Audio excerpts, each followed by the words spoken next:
Professor José Luiz Oreiro, da Universidade de Brasília. Boa tarde. Boa tarde. Tudo bem, pessoal?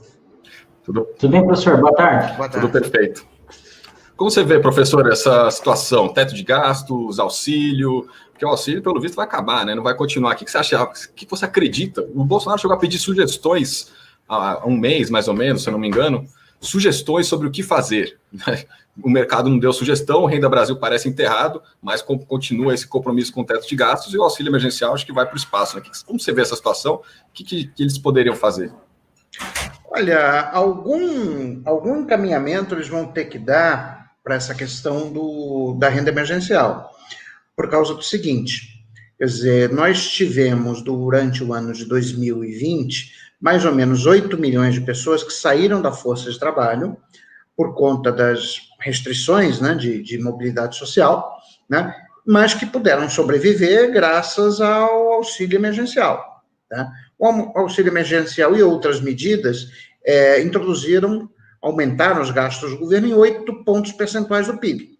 Tá? Se você tira isso do dia para a noite, que é o que, no momento, é o cenário que está sendo posto, tá? Você vai produzir a maior contração fiscal da história. Tá? Quer dizer, o gasto primário da União, que o ano 2020 fechou em 27% do PIB, vai ser reduzido para 19% do PIB. Você vai ter uma contração de 8 pontos percentuais do PIB. E aí, nesse momento que você tem uma enorme contração fiscal e, portanto, uma enorme contração de demanda, 8 milhões de pessoas que saíram da força de trabalho vão retornar à força de trabalho procurando emprego. Ou seja, elas vão ficar desempregadas.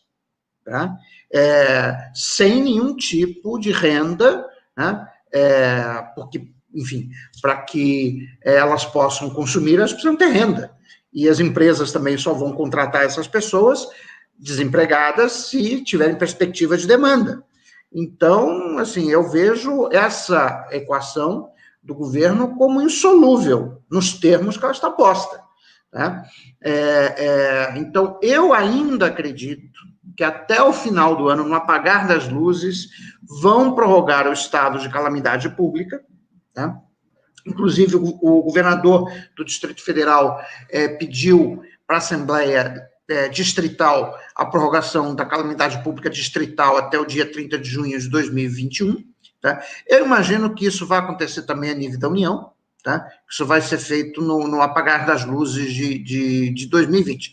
Agora, a gente nunca pode desconsiderar a imbecilidade humana, ainda mais partindo desse governo, né? Que é um governo de pessoas, vamos dizer assim, como diria o ministro Barroso, né? Parafraseando o ministro Barroso, quando ele se referiu ao Weitram, são pessoas que tiveram um ciclo civilizatório incompleto. Né? Então, dado isso, é possível que eles realmente entrem no ano de 2021 sem nada. Sem renda emergencial, sem Renda Brasil, sem pacotes de investimento, sem nada. Bom, aí, neste caso, o primeiro trimestre de 2021 vai ser um inferno.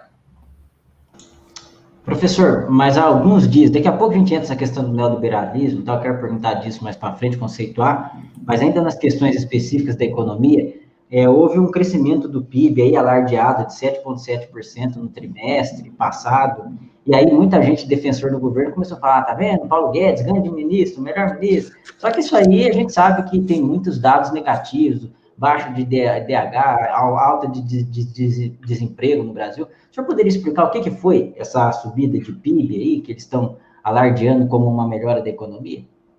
Bom, primeiro que não repôs a perda do segundo trimestre de 2020.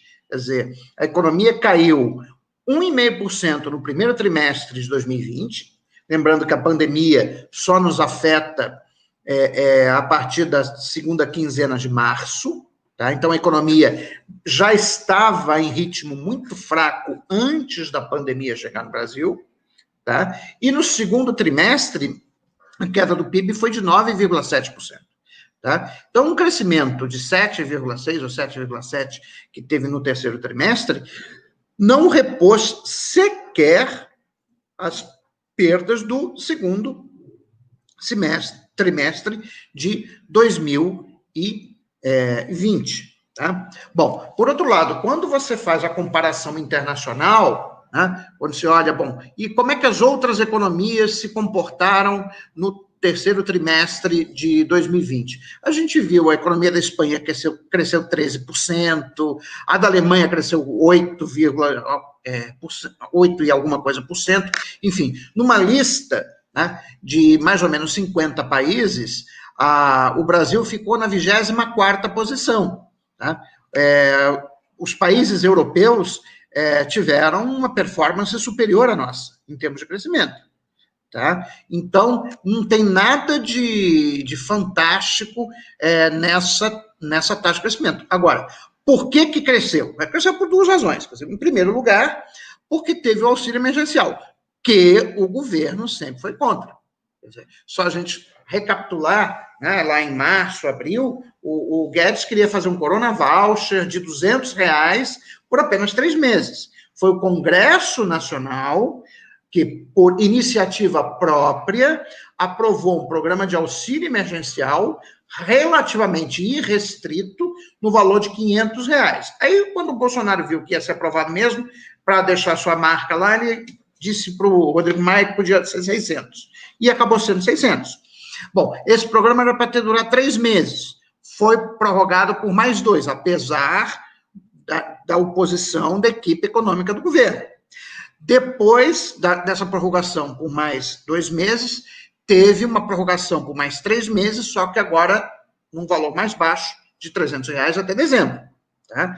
Então é o seguinte, a grande medida que impulsionou a recuperação parcial, não recuperou, a recuperação parcial da economia brasileira no terceiro trimestre, não foi iniciativa do Ministério da Economia. Ele não tem nenhum mérito nisso. Pelo contrário, ele jogou contra, ele atrapalhou. Tá? Mas, apesar disso, o Congresso tocou o pacote de auxílio emergencial e foi muito bem sucedido. Né? Bom, outra coisa que também ajudou, quer dizer, foi de julho, agosto para cá, as medidas de distanciamento social foram sendo afrouxadas quando os números da pandemia começaram a diminuir. Tá? Agora a gente está vendo novamente os números subirem. Tá? Então, o que deve acontecer com o PIB do quarto trimestre?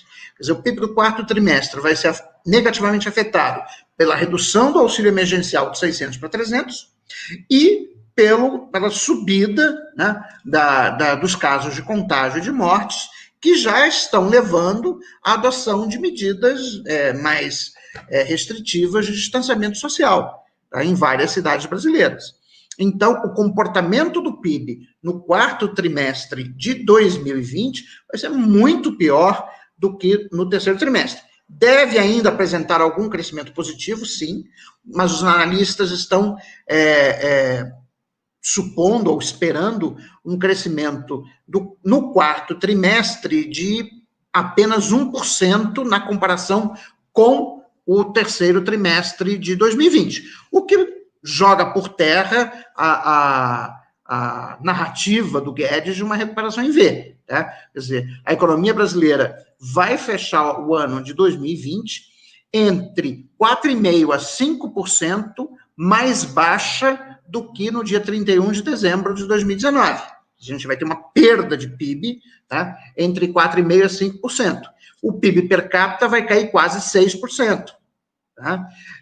Então, nós vamos iniciar o ano de 2021, tá, com uma economia significativamente, um PIB, um tamanho de economia significativamente mais baixo do que nós tínhamos no dia 1º de janeiro de 2020.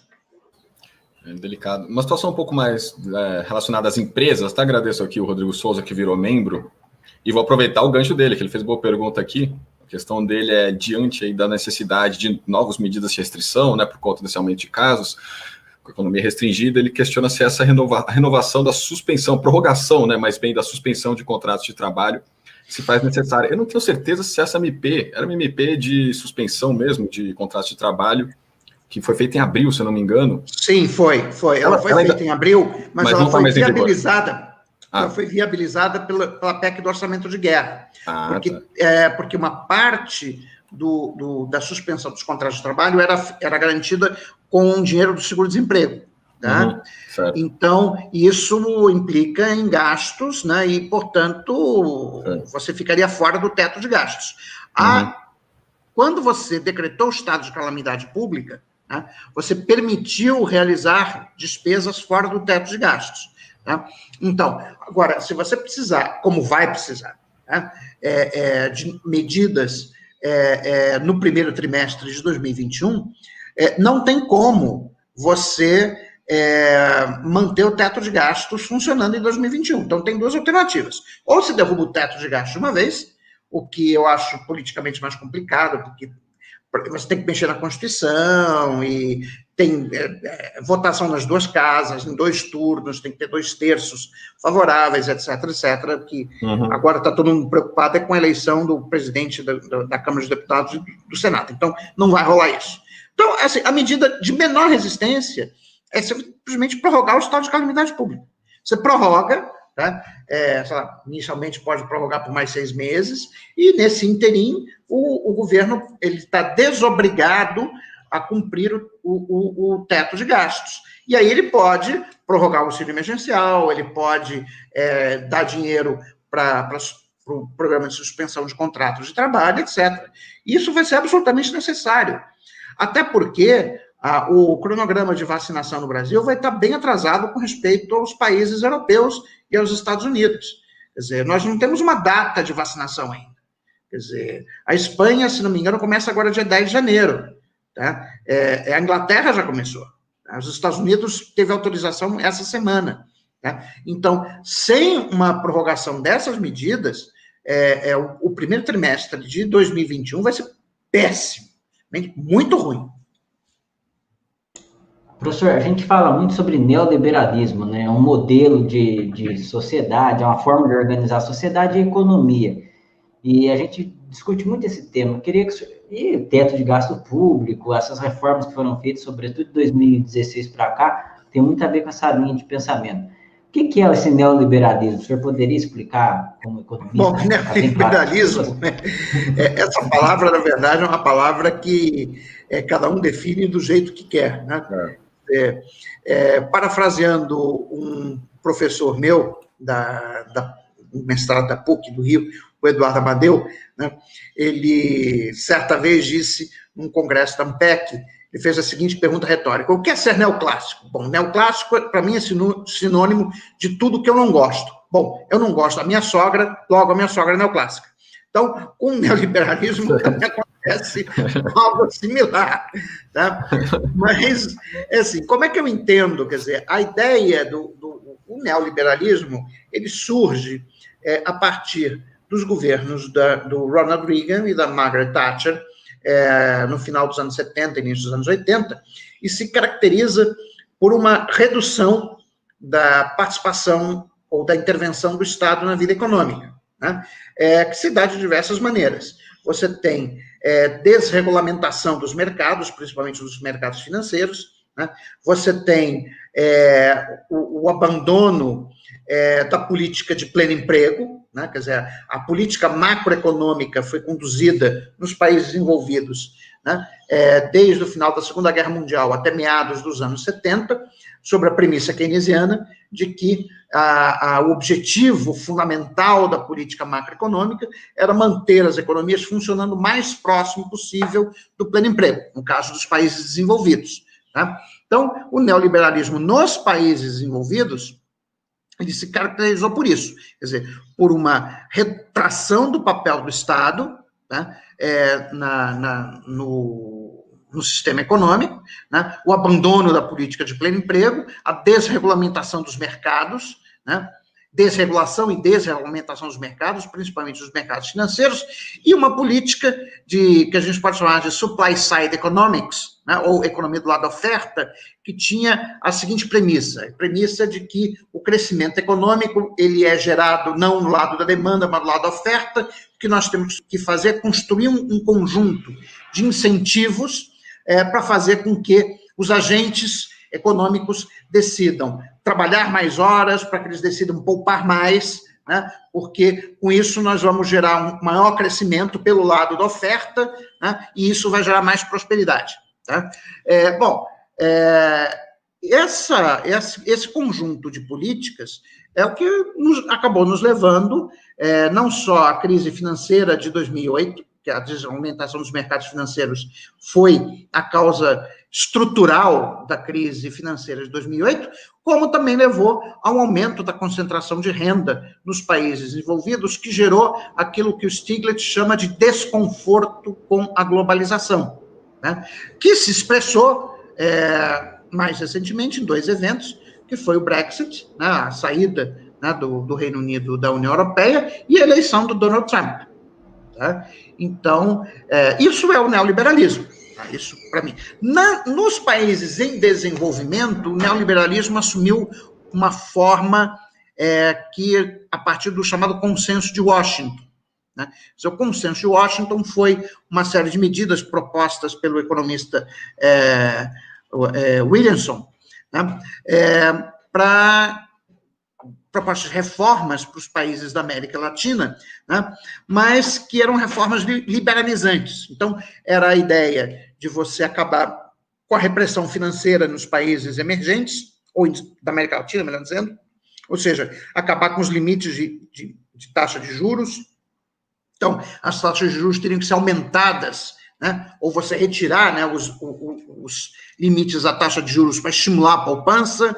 Quer dizer, os governos deveriam fazer uma série de privatizações, portanto, deveriam deixar de atuar como atuaram nos anos 50 e 60, né, como indutores de investimento por intermédio das empresas estatais. Quer dizer, que você teria que também reduzir as barreiras comerciais, reduzir as tarifas de importação, né? Quer dizer, tudo isso levou, no caso da América Latina, a uma desindustrialização precoce, né? E uma redução bastante significativa do ritmo de crescimento. Quer dizer, é interessante notar, tá, que até final dos anos 60, os países da América Latina eram vistos como, ainda que com suas mazelas e seus problemas, eram vistos como o futuro do mundo, ou seja, países como Brasil, como México, se tornariam, a expectativa era essa, se tornariam grandes economias, que se tornariam países desenvolvidos em algum momento. Bom, mas o modelo que funcionou, né, no mundo não foi o modelo da América Latina. Quer dizer, a América Latina, a partir dos anos 70, só anda para trás. Né? Ou, pelo menos, ela deixa de fazer o processo de convergência, né? Interrompe o processo de convergência com respeito aos países ricos, e o modelo bem-sucedido é o modelo o modelo asiático, né? Que é um modelo no qual o Estado é um modelo de industrialização liderada pelo Estado. É lógico que os instrumentos usados no modelo asiático foram diferentes dos instrumentos usados, por exemplo, no caso brasileiro. Tá? Isso explica a diferença de performance, tá, da China e Coreia do Sul, por exemplo, com respeito ao Brasil. Tá? Enquanto China e Coreia do Sul, desde já do estágio inicial de industrialização, já procuraram adotar estratégias para aumentar a participação das suas exportações de manufaturados no mercado mundial de exportações de manufaturados. O Brasil, principalmente com o segundo Plano Nacional de Desenvolvimento, ele elevou a aposta no modelo de substituição de importações. Né? Eu acho que isso foi um erro estratégico. Quer dizer, o Brasil vinha aumentando as suas exportações desde 68, exportações de manufaturados. Quer dizer, em 1963, 10% da pauta de exportações do Brasil era de produtos manufaturados. Em 1973, isso tinha subido para 30%. Ou seja, o Brasil estava caminhando para conquistar mercados de produtos manufaturados no mundo. Tá? E esse processo foi interrompido nos anos 70.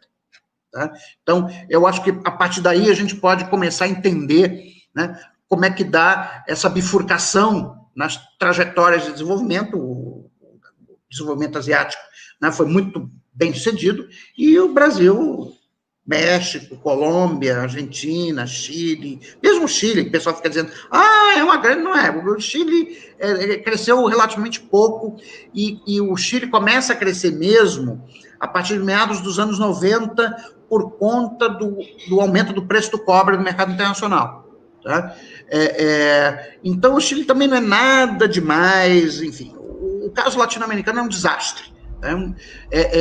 É impressionante, porque quando termina a Segunda Guerra Mundial, quer dizer, todo mundo acha que a América Latina vai ser o futuro do mundo, vai ser a região próspera, dinâmica, etc. Foi durante algum tempo, né? E particularmente havia muita esperança de que o Brasil, de fato, se convertesse, né, numa grande potência mundial, né, em um país desenvolvido, mas isso, infelizmente, não aconteceu. Professor, mas também tem a vertente do ataque ao estado de bem-estar social também. Sim, o ataque ao estado do bem-estar social, quer dizer, ele realmente tem essa vertente, mas nisso os neoliberais foram mal cedidos, quer dizer, embora tenha havido alguma redução dos gastos com o estado do bem-estar social nos países europeus, né, os Estados Unidos nunca teve grande welfare state, né, mas essas políticas elas não foram bem cedidas, no sentido de que o governo da Thatcher não conseguiu, por exemplo, desmontar o excelente sistema de saúde britânico, que é basicamente público, tá? Chama National Health Security, NHS, tá? É um excelente sistema de seguridade social. O que você teve, sim, foram algumas medidas de flexibilização de legislação trabalhista, tá? E, por conta até mesmo da evolução do perfil demográfico dos países europeus, você teve que fazer reformas da Previdência para dar conta de uma proporção cada vez maior de inativos na população. Tá? Mas, assim, o estado do bem-estar social europeu ele está, em larga medida, preservado. O que não foi preservado foram os empregos no setor industrial. Tá? Quer dizer, a desindustrialização ela pegou forte, principalmente os países do sul da Europa. Tá? A Itália, a Espanha, quer dizer, a Alemanha menos. Tá?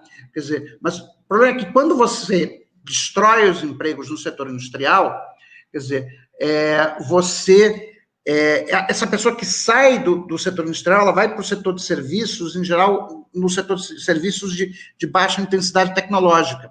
Então, ela tem perda salarial. Então, você tinha uma classe média, né, em países como Espanha, Itália, com relativamente pouca instrução, né, tinham, sei lá, estudado até o máximo o ensino médio, mas que ganhavam bons salários porque trabalhavam na indústria. Concretamente, na minha família, que é de origem espanhola, o irmão do meu pai trabalhou a vida inteira dele como operário de fábrica.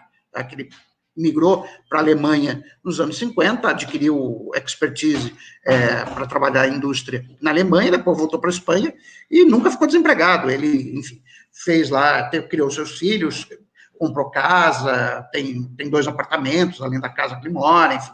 Ele é pessoa de classe média. Agora, quando você olha os filhos dele, né, que não fizeram curso superior, os 2, tá? Quer dizer, eles não têm um padrão de vida que o pai tem, ou tinha quando tinha a idade deles, entendeu? Então, quer dizer, essa deterioração de parte da classe média, né, porque você perdeu os empregos industriais, isso é algo que aconteceu na Europa e também nos Estados Unidos. Quer dizer, foi isso que levou nos Estados Unidos a eleição do Trump. Quer dizer, o Trump ele falou para esse público. Tá? E o discurso ainda vocês viram que, apesar do Trump ter perdido, ele conseguiu 73 milhões de votos. Não é pouca coisa. Tá? Então, eu acho que o grande problema das economias da Europa, dos Estados Unidos e da economia brasileira também, tá? Foi a destruição dos empregos no setor industrial, que eram empregos bons, mas onde você conseguia colocar uma força de trabalho que era medianamente instruída, tá? Não eram pessoas com curso superior, etc., mas que, fazendo um ensino médio bem feito e um ensino profissionalizante, você conseguia um emprego bom, com carteira assinada, com salário digno, né? Com férias, 13º, etc., etc. É isso que desapareceu, ou diminuiu muito no caso brasileiro. Quer dizer, E isso também gerou esse sentimento, esse ressentimento de parte da classe média, que, no Brasil, acabou levando à eleição do Bolsonaro. É muito boa. Professor, eu queria agradecer aqui rapidamente a Suzy, que mandou 10 para a gente. É muito importante o apoio dos internautas, sabe? A gente vive só deles, então tem que fazer essa pausa. E a Suzy é uma grande apoiadora, então agradeço aí do fundo do coração. E aí, já entrando na próxima pergunta, sem sair muito do tom que vocês estão seguindo aí, que está excelente, tem uma questão que a gente levanta bastante nas lives que a gente faz aqui na TV Democracia, no Independente e tudo mais, que, né, de 2016, a Dilma caiu do poder, aprovaram o teto de gastos, aprovaram terceirização, reforma da Previdência, reforma trabalhista, com muitas promessas, né? Vão vir investimentos, vão vir crescimento do PIB e tudo mais. A gente tem esse crescimento do PIB no terceiro trimestre, que não é nulo, ele existe, né? Mas você tem uma queda no IDH, por exemplo. População ainda endividada, população ainda com essa situação relacionada ao auxílio emergencial. O que aconteceu aí? Eles mentiram, o pessoal, com essas promessas da Ponte do Futuro, né, que era o projeto do Temer, que em alguma escala ainda é aplicada, elas simplesmente são impossíveis de se concretizar, aconteceu alguma coisa aí no meio disso. Como você vê essa análise, essa situação da política assim, de 2016 para cá? Eu vejo da seguinte maneira, né? A crise de 2014 a 2016, que é conhecida na literatura como a grande recessão brasileira, ela teve como o seu fator detonador, né, um movimento, um fenômeno chamado profit squeeze, o esmagamento de lucros. Quando você olha para a taxa de retorno sobre o capital próprio das empresas não financeiras no Brasil, desde 2010, que a taxa de retorno sobre o capital próprio das empresas não financeiras está caindo. E era 12%, mais ou menos, em 2010, em 2014 cai para 4,5%. Né? Então, o que nós tivemos no Brasil foi uma crise de esmagamento de lucros. E aí a questão é, como é que você resolve a crise de esmagamento de lucros? Tá? Bom, você basicamente tem duas maneiras de resolver. Você pode aumentar a produtividade ou você pode reduzir os salários. Quer dizer, agora, para aumentar a produtividade, você tem que fazer uma série de investimentos. A economia brasileira, ela tem uma série de deficiências em infraestrutura que poderia ser sanadas por intermédio de investimento público e, com isso, ajudaria a recuperar a taxa de lucro. Só que, devido ao desequilíbrio fiscal, isso teria que ser financiado de alguma forma, né? Quer dizer, o que o Ponte para o Futuro fez foi sinalizar o seguinte para os empresários: a gente pode fazer o ajuste que vocês precisam por redução de salários e direitos trabalhistas, né? E por intermédio, né, de redução de impostos no futuro. Quer dizer, no fundo, quando você coloca o teto de gastos, quer dizer, por que seduziu tantos empresários?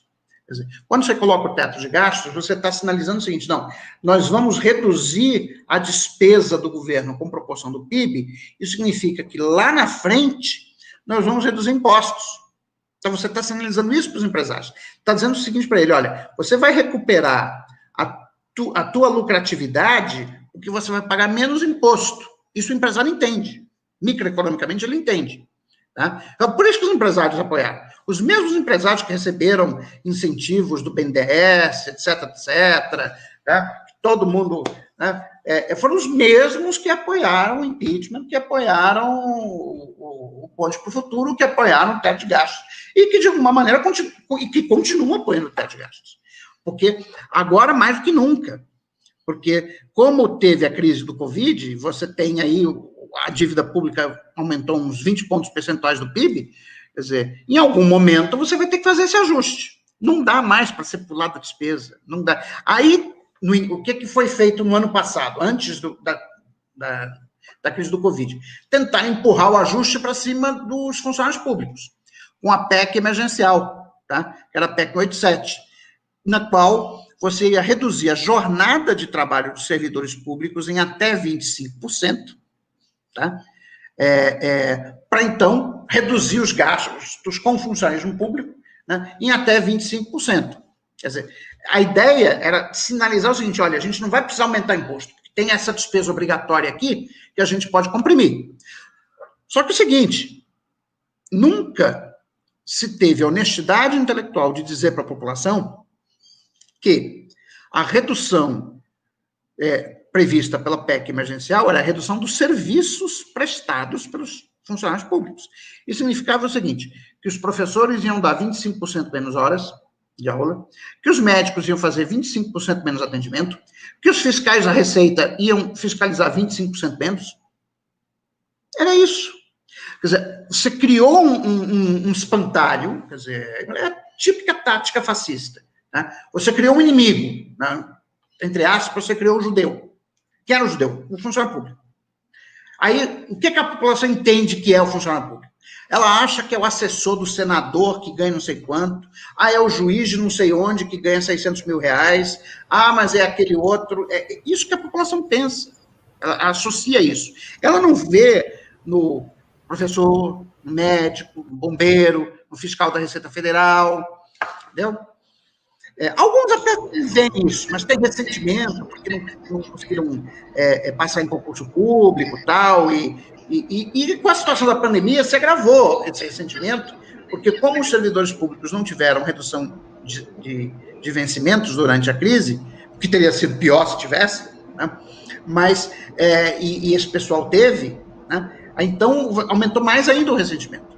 Tá? Então, essa direita e os liberais, eles usam constantemente aquilo que o Paul Krugman chamou de armas de distração de massa, que é o seguinte, você distrai a massa com alguma outra coisa. Então, diz, olha, o problema são os funcionários públicos. Felizmente, ou infelizmente, enfim, depende do ponto de vista, a pandemia mostrou para a população o quanto que ela depende dos serviços públicos. Quer dizer, imagina este país com esse presidente translocado se não fosse o SUS. É o SUS que está segurando as pontas. Senão teria morrido muito mais gente. Porque no Brasil, ao contrário dos Estados Unidos, tá, se tiver vaga no hospital, você pode ir para o hospital. Seja rico, pobre, negro, branco, índio, homossexual, heterossexual, tendo vaga, você vai. Você tendo respirador, você é atendido. Lá nos Estados Unidos, teve relatos de muita gente que preferiu morrer em casa para não deixar a conta do hospital para os filhos. Porque você vai para o hospital, fica uma semana lá na UTI, depois você ganha uma conta de $1 milhão para pagar. Isso aconteceu com um senhor, um idoso. Sim. Pois é. Sair do hospital com exatamente isso. Então, é o seguinte, aconteceu. O pessoal ficou criticando o SUS, mas o SUS deu conta do recado, entendeu? Aliás, o sistema de emergência no Brasil funciona muito bem. O que não funciona bem é o atendimento rotineiro, tá? E foi com as UPAs, a unidade de pronto atendimento melhorou um pouco, tá? Mas, assim, foi o que funcionou. Então, a população viu com a pandemia o quanto que é importante ter um serviço público, tá? Então, o clima para crucificar os servidores públicos mudou um pouco, tá? Tanto que essa reforma administrativa subiu no telhado, ninguém está muito interessado em tocar nisso, a PEC emergencial também foi pro sal, entendeu? Agora, a questão alguém vai ter que pagar essa conta em algum momento. Quer dizer, eu não acho que a gente tenha que fazer um ajuste fiscal em 2021, tá? Eu acho que pode continuar aumentando a dívida. Aliás, é o que todos os países do mundo vão fazer em 2021, tá? Inclusive a própria Christine Lagarde, que foi ex-diretora do Fundo Monetário Internacional, atual presidente do Banco Central Europeu, disse com todas as letras, numa entrevista alguns meses atrás para o Le Monde, que era absolutamente fundamental que os estímulos fiscais não fossem retirados de forma prematura, como ocorreu depois da crise de 2008. Então, os países envolvidos aprenderam a lição. Tá? Quer dizer, você retornar à austeridade fiscal, como os economistas do mercado financeiro, né, e parte da imprensa estão defendendo que a gente faça isso ano que vem, né, só vai agravar a situação econômica. Então, professor, é o contrário do que se faz hoje na Alemanha, o próprio novo presidente, o Biden, desculpa ter te interrompido. Não há discussão de retorno à austeridade fiscal em 2021 em lugar nenhum no mundo. Só no Brasil. Só no Brasil. Agora, Quer dizer que a gente pode deixar a dívida pública PIB subir ad infinito? Não. Alguém vai ter que pagar essa conta. Essa é a economia política da coisa. O que é que eu defendo? Eu defendo é que você faça uma reforma tributária e no bojo dessa reforma tributária os mais ricos vão arcar com a parte mais substantiva do ajuste para estabilizar a relação dívida pública-PIB. Agora, nas condições que o Brasil vive atualmente, com grande capacidade ociosa, isso foi ressaltado recentemente, né, num debate entre o Summers, o Blanchard, lá nos Estados Unidos, com enorme capacidade ociosa, você pode conseguir aumentar o investimento público e reduzir a dívida pública ao mesmo tempo. Basta que você consiga o seguinte, que você acelere a taxa de crescimento do produto para que ela fique maior do que o custo de captação do governo, que no nosso caso seria a taxa implícita de juros da dívida. Se o crescimento for maior do que a taxa de juros implícita da dívida, eu posso aumentar o investimento público, ter déficit primário, mas mesmo assim a relação dívida pública-PIB cair. Tá? Essa discussão está sendo feita hoje nos Estados Unidos, foi feita agora, no início de dezembro. Inclusive, o André Lara Rezende, num artigo publicado no Valor Econômico na sexta-feira passada, repercutiu isso. Tá? Então, ou seja, o que os economistas do mainstream, atenção, economistas do mainstream, não é economista heterodoxo, os economistas do mainstream americano estão afirmando que, nas condições atuais da economia mundial, em que você tem muito desemprego, muita capacidade ociosa e taxas de juros muito baixas, quando não negativas, é possível fazer uma política fiscal expansionista, selecionando bons projetos de investimento público e gerar uma expansão do PIB de tal monta que no final do processo a relação dívida pública-PIB vai ser menor do que no início do processo. Ou seja, eu posso fazer as duas coisas ao mesmo tempo. Eu posso estimular a economia e ainda reduzir o endividamento, nas condições que nós estamos operando hoje. Então, e quem está dizendo isso não é o pessoal da Modern Money Theory, não são os heréticos, tá? São os economistas do mainstream do pensamento econômico norte-americano, tá? Que é o Oliver Blanchard, que é o Larry Summers, tá? Ok? Então, eu acho que a discussão econômica no Brasil parece que é feita num universo paralelo, entendeu? Inclusive, para quem estiver assistindo Star Trek Discovery, sabe bem a ideia do universo paralelo. Tem dois universos, entendeu? Então, é o universo lá do paralelo do Star Trek Discovery, porque as coisas funcionam com uma lógica diferente no Brasil do que no resto do mundo. Professor, mas para isso tem que construir condições políticas. Eu ia até falar de alternativa, aqui até anotei, o professor falou de reforma tributária, o professor deve estar falando de taxação de fortuna, dividendos, essas coisas que são faladas, mas essa é uma senha para um próximo governo progressista. Me parece que só um governo progressista pode dar esse caminho que o professor aponta. Mas aí nós temos um problema político difícil de resolver, que é a questão de uma aliança ampla da esquerda, que envolve principalmente os atores políticos Ciro Gomes, Lula, PT, Ciro Gomes. Como é que o senhor vê essa situação, essa dificuldade de resolver essa equação? Olha, assim, eu sou cético quanto à capacidade da esquerda de ganhar em 2022, tá? Quer dizer, eu acho que o que a gente tem que fazer é criar uma convergência entre os setores do centro, tá? E da esquerda, tá? Em torno de algumas ideias, tá?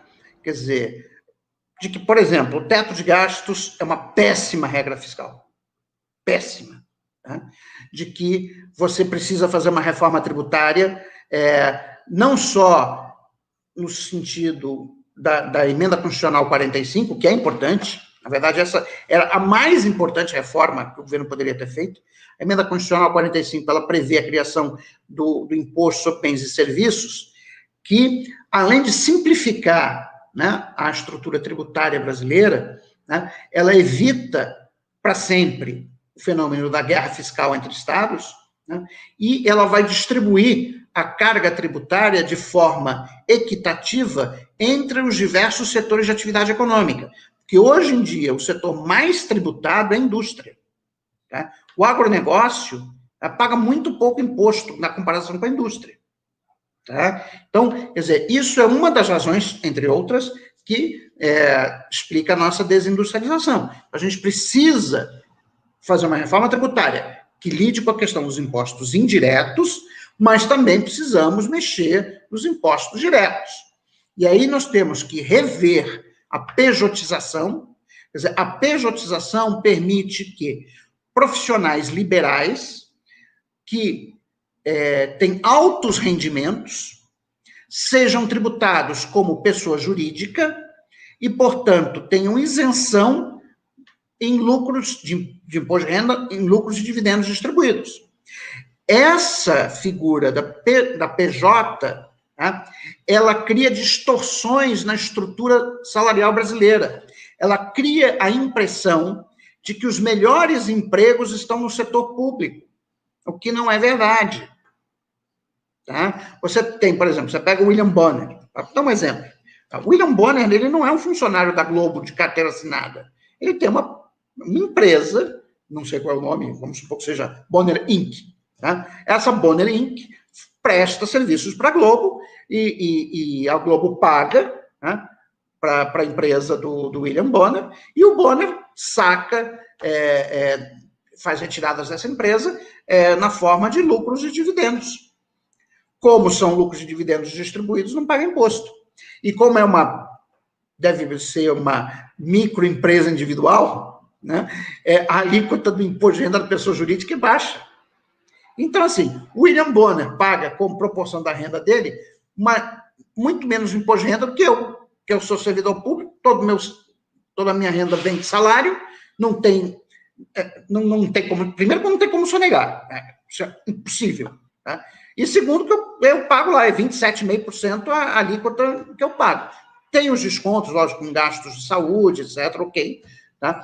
Mas, assim, eu pago de imposto de renda, a minha alíquota efetiva é 20%. Foi o que eu paguei esse ano, né?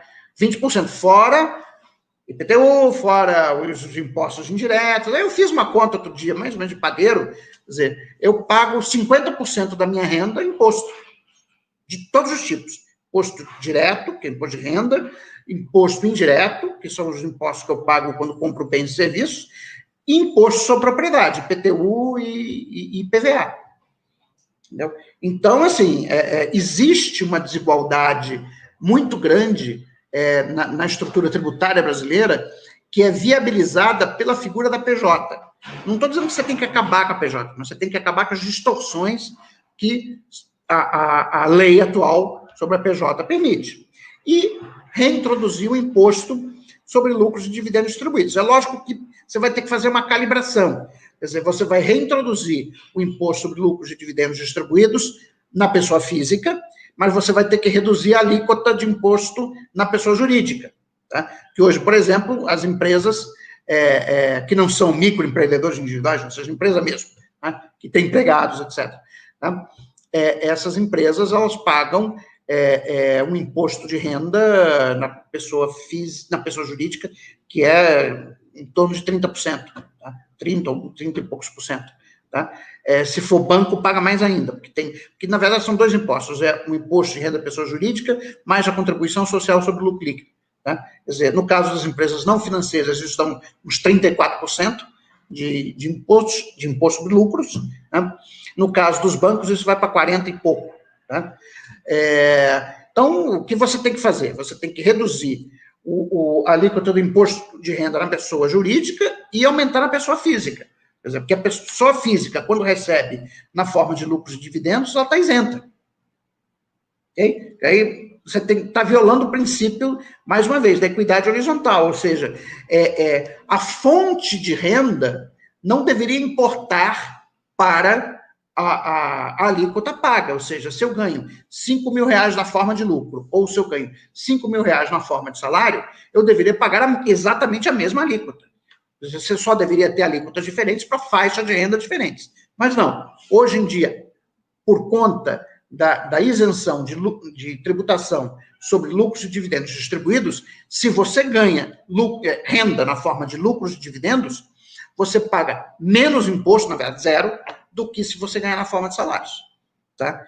Então, quer dizer, você não está respeitando nem o princípio da equidade horizontal e nem da equidade vertical, porque também a PJ permite que pessoas com alto rendimento, né, paguem mais imposto do que, por exemplo, os funcionários públicos, que obrigatoriamente têm toda a renda declarada e pagam na fonte e, na sua maioria, pagam a alíquota máxima de imposto de renda.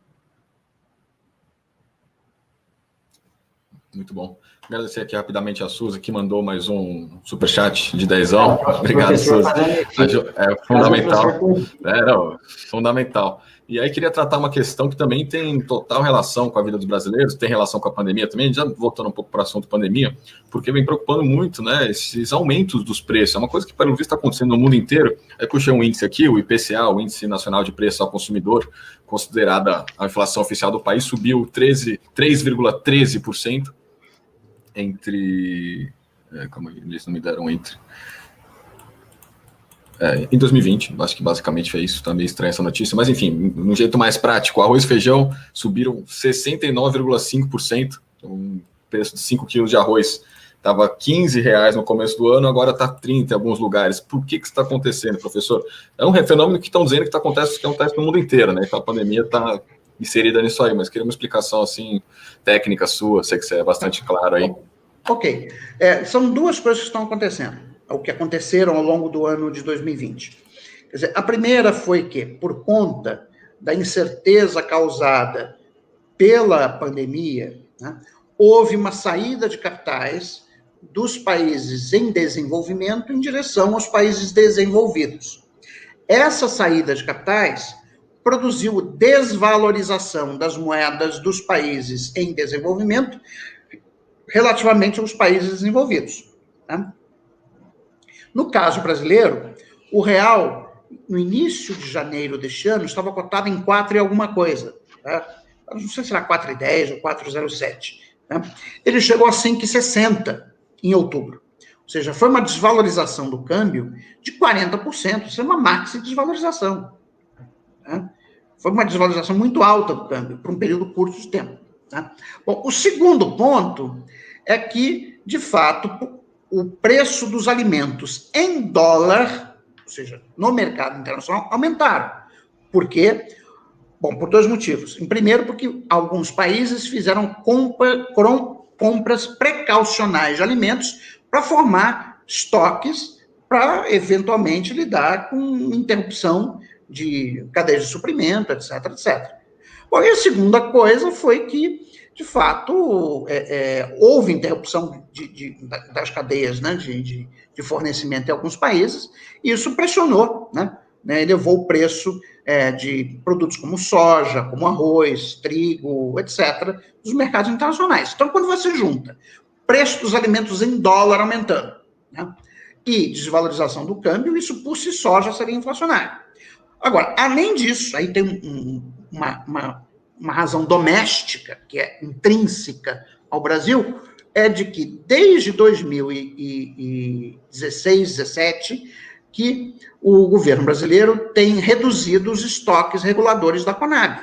Tá? Quer dizer, a ideia de você... O que é um estoque regulador? Quer dizer, é um estoque que a Conab, que é a companhia, né, de abastecimento, possui para, nos momentos de quebra de safra, né, evitar grande aumento de preço. Então, por exemplo, eu tenho um estoque de soja, né? Digamos que tenha ocorrido algum evento meteorológico adverso no centro-oeste que reduziu o preço da soja, que reduziu a produção de soja, e com isso o preço internacional da soja aumentou. Bom, o que você pode fazer? A Conab vende, então, o seu estoque regulador, e com isso ela, embora ela não consiga evitar o aumento de preço, ela atenua. Né? Com arroz, por exemplo, quer dizer, a gente teve, há uns 2 meses atrás, toda uma discussão em torno da inflação do arroz. Por que o arroz está aumentando? Está aumentando.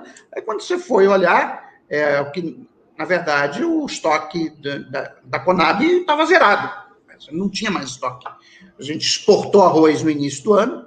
Quer dizer, esse foi outro erro da estratégia para lidar com a pandemia deste governo. Quer dizer, não houve uma estratégia precaucional do tipo, peraí, vamos exportar, mas tem que manter um certo abastecimento, temos que assegurar um certo abastecimento dos alimentos para o mercado interno.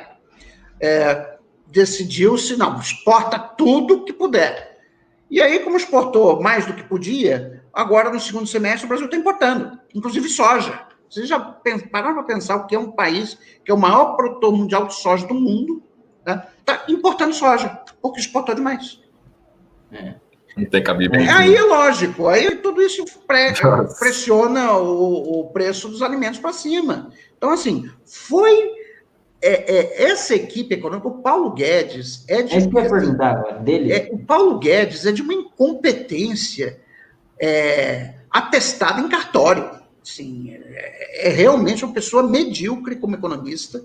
Quer dizer, inclusive, não sou eu que estou dizendo isso, tem uma matéria na revista Piauí de novembro de 2018 sobre o Paulo Guedes, que várias pessoas falam exatamente a mesma coisa que eu estou dizendo. Eu trabalhei com Guedes no IBMEC, no Rio de Janeiro, entre 1996 e 2001, ele era o dono da instituição, eu sei muito bem. O Guedes não entende absolutamente nada de economia, ele leu algumas coisas do Friedman lá dos anos 70, nunca mais se atualizou, né, e usa aquilo como bíblia. O Guedes, ele realmente, a capacidade de análise econômica dele é muito limitada. Né? O fato de ter feito um doutorado em Chicago, who cares? Tem um monte de gente que tem. Tá? Sem contar que ele disse que foi aluno do Friedman e não foi. Tá? Que quando ele foi fazer o doutorado em Chicago, o Friedman não estava, estava de sabático. Tá? Então, ele não foi aluno do Friedman. Tá? Uhum. Mas o fato é que o Guedes é uma pessoa que tem uma capacidade de análise econômica muito limitada, que concentrou todo o poder para ele, quer dizer, não havia nenhuma voz dissonante na esplanada dos ministérios. Essa foi a estratégia desde o início, quer dizer, ele não queria que ninguém fosse falar com o presidente da República em matéria de economia, tinha que passar tudo por ele, entendeu? E aí, enfim, o resultado foi esse. E para reverter essa situação de aumento de preço, professor, que seria interessante? Assim? Não, eu acho que a gente já vai reverter, porque o dólar já voltou a cair, né, de preço com respeito ao real. Quer dizer, ele chegou a 5,60, hoje a gente está na faixa de 5,5, 5,10. Quer dizer, eu estava, inclusive, lendo ontem que as expectativas dos economistas do mercado financeiro é que permaneça mais ou menos nessa faixa ao longo do ano de 2021. Tá? Então, isso já reverte uma parte da pressão inflacionária. Por outro lado, com a vacinação ocorrendo nos países envolvidos, eu acredito que o preço dos alimentos também não vai ter mais o aumento que a gente observou em 2021, pode até ser que esse aumento de preços em 2021 tenha levado ao aumento da área plantada, né, em diversos países, inclusive no caso brasileiro, nós vamos ter recorde de produção de soja no que vem, tá? De soja e outras culturas, enfim. Tá?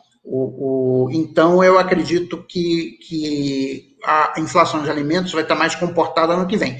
Como o desemprego vai ser muito alto, né, preços de produtos manufaturados e serviços não vão nos preocupar no que vem. Então, a inflação no que vem certamente vai ser mais baixa do que a inflação em 2020.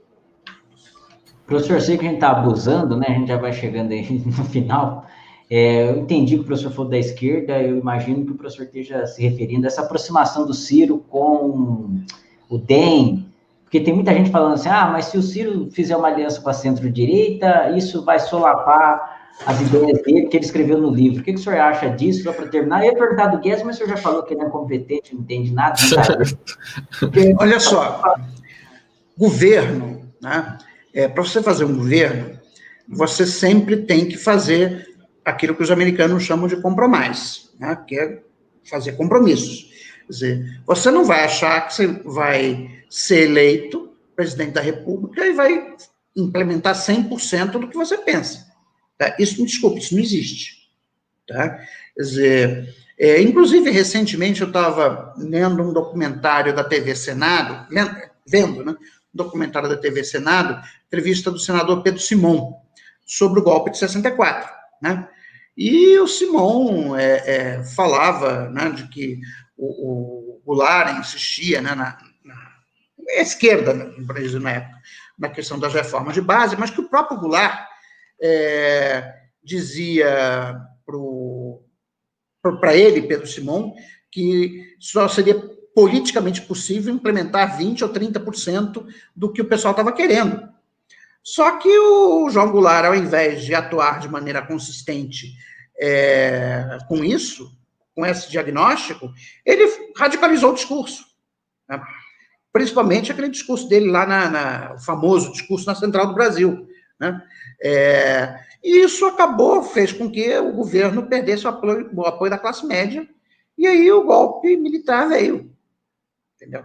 Então, assim, se você não faz aliança com o pessoal do centro, tá? A esquerda não chega, não ganha. E pior, como ela está muito dividida, pode até não ir para o segundo turno.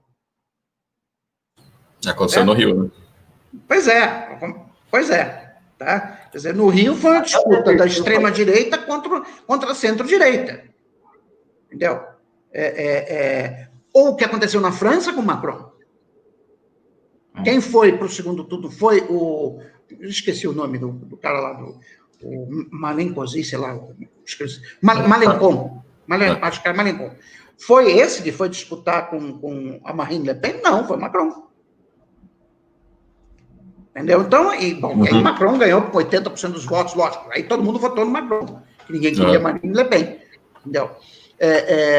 Mas eu acho que se você não criar uma aliança, que seria uma reedição da aliança PTB-PSD lá do Juscelino.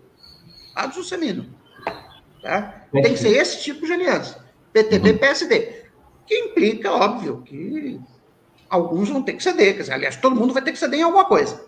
Tá? Então, mas o importante é ter um projeto consistente, que pare em pé, que seja acordado, que seja viável, né, que nos permita sair da situação que nós estamos. Entendeu? Se tem que conversar com o DEM, vamos conversar com o DEM. Entendeu? Qual o problema? Quer dizer, o Rodrigo Maia, apesar de todas as divergências que eu possa ter com respeito a ele segurou muitas das barbaridades que o Bolsonaro queria fazer. Entendeu? Isso a gente não pode esquecer. Né? Então, assim, fazer governo puro sangue, me desculpe, mas não rola. Tá? O Bolsonaro tentou fazer. Olha o que o Bolsonaro faz. O Bolsonaro tentou fazer, por sangue. Aí viu que não consegue. Foi ceder a quem? Ao Centrão. Fechou com o Centrão. Foi que salvou ele. Ele fechou com o Centrão. Aí, de vez em quando, ele tem que fazer um discurso para o público dele. Aí veio aquele negócio das armas, aquilo ele foi para o público dele, ele sabia que ia inventar. O negócio também, ele não reconheceu o Biden, reconheceu ontem. Aí, já viram que ele já mudou o discurso dele? Não, agora vamos fazer uma regulação mais construtiva. Hoje ele se rendeu para o Dória. Não, realmente, se houve exagero, mas é porque a gente estava preocupado, não, mas vamos, não sei o que, pronto. Entendeu? Não consegue fazer. Discurso, porque o Brasil é uma sociedade heterogênea.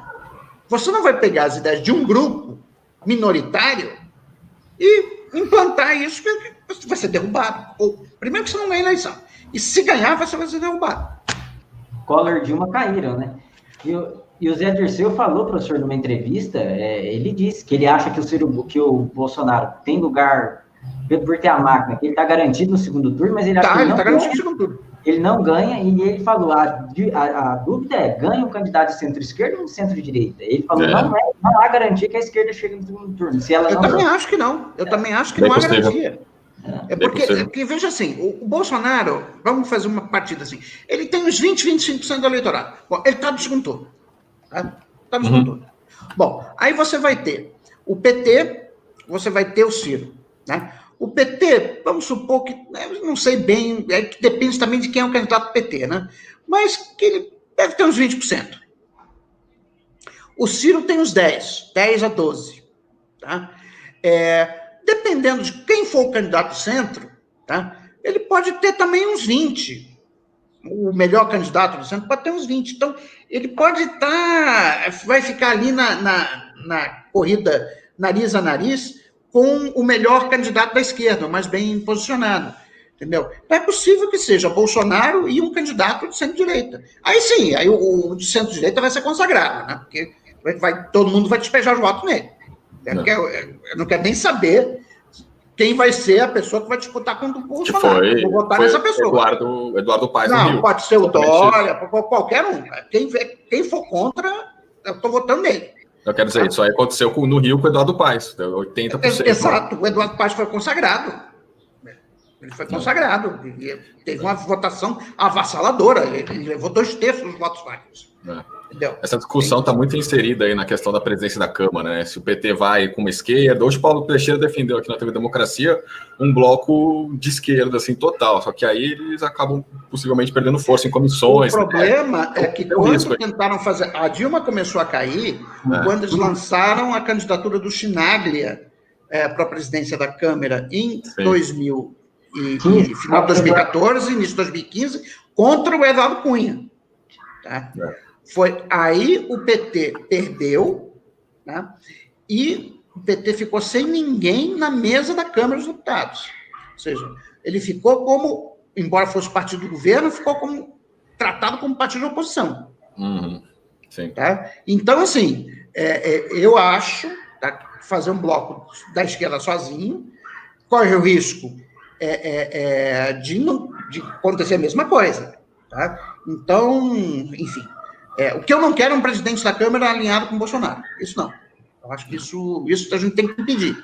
Tá? E que, tudo bem, se tiver que se aliar com o candidato do Rodrigo Maia, aí você negocia. Negocia os termos. Olha, tem algumas coisas que a gente quer vetar. Eu acho que tem que ser isso. Tá? Então, por exemplo, reforma administrativa, não. Tá? Reforma, a PEC emergencial, não. Entendeu? Tem alguns nãos que você olha... Essas coisas aqui a gente não quer que sejam encaminhadas. Então, faz isso e negocia, e é a melhor alternativa. Entendeu? Achar que, nesta altura do campeonato, vamos eleger um presidente da Câmara de esquerda. Isso não vai acontecer. Isso não vai acontecer. Então, só para finalizar, eu lembro, em 2009, eu fui dar uma palestra na Universidade Federal de Santa Catarina, que estava o João Stedley, estava na mesa, junto, era eu e um economista argentino, o Cláudio Katz. Lógico que as perguntas foram todas feitas para o Stedley, evidente, mas uma eu achei muito engraçada. Veio um aluno da UFSC, todo empolgado. Camarada Stedley, é agora que nós vamos fazer a Revolução Socialista. Aí o Stedley virou para ele e falou, camarada, a gente não consegue nem derrubar o Meirelles, você quer derrubar o capitalismo. Eu achei aquela resposta ótima. Realmente é um realismo. Sincero. Você consegue derrubar o Meirelles, você quer derrubar o capitalismo. Já que você falou nessa entrevista também, se não tem uma força na sociedade, você tem que fazer a disputa no parlamento. Não adianta você... Você não está vivendo um processo... É a Realpolitik, é a política do mundo real. Entendeu? Não adianta, não, mas porque eu sou purista, tudo bem, vai perder sempre. Não, eu perco sempre, mas sou limpinho. Exato. E aí você ferra o povo depois com o teto. Exatamente, esse é o ponto. Quer dizer, que muitas vezes a estratégia é de contenção de danos. Às vezes a estratégia é essa, é do mal menor, né, como dizia a doutrina católica de muitos séculos atrás. Muitas vezes eu não tenho que escolher entre o bem e o mal. Eu tenho que escolher entre duas opções ruins. Só que eu escolho a menos ruim. Eu acho que esse é o ponto. Espero que os partidos de esquerda tenham esse pragmatismo para fazer a boa política. Concordo plenamente. Vai dar muito debate. Concordo plenamente. Muita gente diz que eu sou racional, mas outros dizem que é muito de esquerda. Concordo plenamente. Digo, professor, o dia que o senhor for ministro, não esquece da gente. Tá bom, ok. Agradecer, professor, e todo mundo que assistiu. Claro que cada um vai ter uma posição aqui, né? Questão polêmica, vai dar muito debate ainda, e tem que ser debatido, até em fevereiro, que a gente tem essa questão aí para a presidência da Câmara, até 2022, então tem que debater mesmo. E é importante aqui que você deu uma oxigenada nas ideias, então por isso eu agradeço aí em nome da TV Democracia, Independente, todo mundo que deu uma aula aqui, né, professor? Então, obrigadão mesmo, e despedir aí, André. Vamos. Olha, Olha, estou à disposição quando vocês quiserem me convidar para falar de algum tema econômico, enfim, é só me avisar, tá bom? Sim. Com certeza. Obrigado. Voltaremos. Obrigado, professor. E a gente já está por aqui também, pessoal. Tudo de bom. Certo. Amanhã tem mais programa aqui da Pensa em Abraço, Graça. gente. Convido o Tchau, tchau. professor